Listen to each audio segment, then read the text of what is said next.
Hey everybody, Drew Reynolds here, Director of Student Ministries at Cal Prairie Community Church in Lenexa, Kansas. I hope you've all had a wonderful week this week. You've enjoyed the weather, you've enjoyed time with family. Class of 2020, congrats on graduating, you made it. It's such an awesome achievement. I can't say it enough. All of you other students who finish your years of school, congrats on that as well. You're moving up to the next level. It's going to be awesome, it's going to be fun. Alright, so as you guys know, the last few weeks we've been talking about being an atypical family.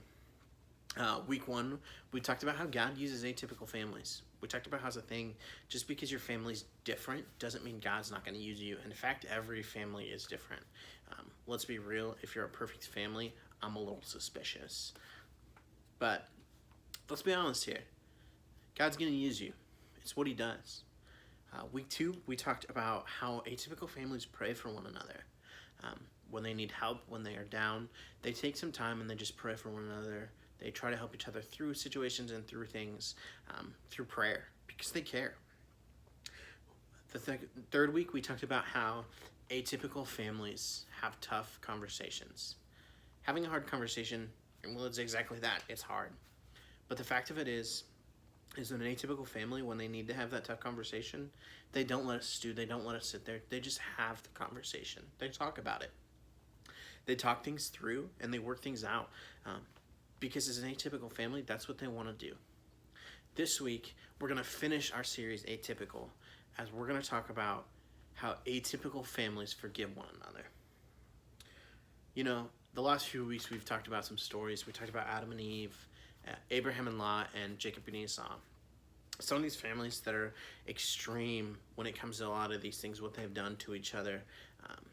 But the fact of it is they all forgave each other at one point.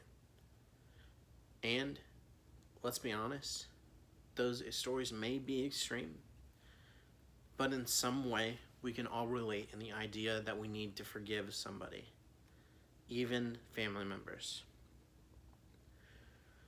Because all families need forgiveness. We've all been at the point where we need to be forgiven or we need to forgive somebody, especially in our family. And the fact of it is that's true because no family is perfect. Because families are made of people, and there's no perfect person. It's just how it is. The truth is all families hurt each other. It's not easy, it's not fun, it's part of life. Because again, none of us are perfect. We can't get along with everybody all the time, and that goes even more for family. Here's the sad thing about families hurting each other though, is when families hurt each other, it ends up being worse. There was so much trust and so much love there that it breaks your heart even more because you trusted that person so much. But it happens. In fact, it happens so much and it's hard to forgive. It's hard to forgive the more you're hurt. Trust me, I've been there.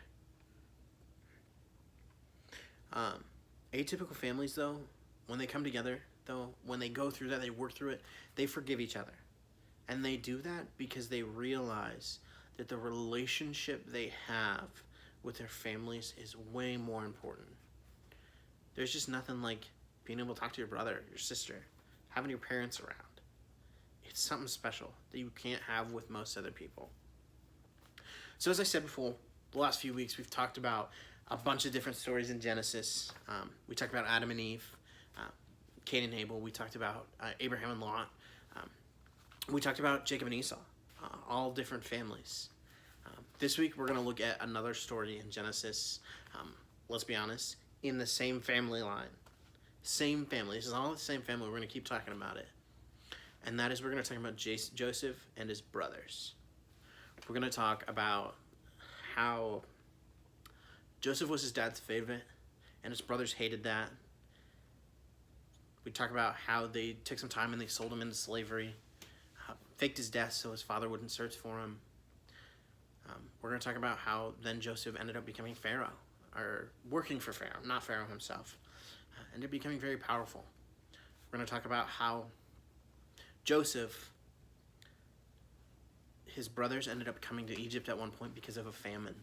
And because of Joseph's smarts, they saved up enough grain to help everybody. And when Joseph's brothers came, Joseph offered help. He offered forgiveness. We're going to look into that. We're going to figure those things out. And we're going to talk about how an atypical family like Joseph's forgave each other. All right, so let's start with Joseph and his family. Let's look at some family dynamics. First off, Joseph was his dad's favorite, which, having siblings, if my brother came to me and was like flaunting everything about how he was my dad's favorite, or my sister, I'd be like, wow, really? What is this? It would make me mad. And on top of that, Joseph goes and tells his brothers that one day they're going to all serve him. What is that? Again, if my brother came and did that, I'd be so angry. And his brothers didn't like it. So, as you know, I kind of get where Joseph's brothers coming from. Not saying what they did was right, and not saying I would ever do it, because I love my brother and sister way too much to ever even think about faking their death and selling them into slavery. That's too extreme. But I get where they came from. I get the anger, the frustration, what that they felt. Because Joseph, in fact, he was a little bit arrogant. And it's hard. But, so what happened one day is Joseph had this really expensive, wonderful coat that his dad got for him, because again, he was his dad's favorite. He went out into the field where his brothers had been working all day, sweating, tired, and he started to brag. He started to talk to his brothers, started saying things like, someday you'll all serve me, which his brothers, got a little bit angry at that, which makes sense. And so they decided to do something about it. They took Joseph and they threw him in a well. Then they tore up his coat, this really expensive coat that his dad had given him. They faked his death, and then they sold him into slavery.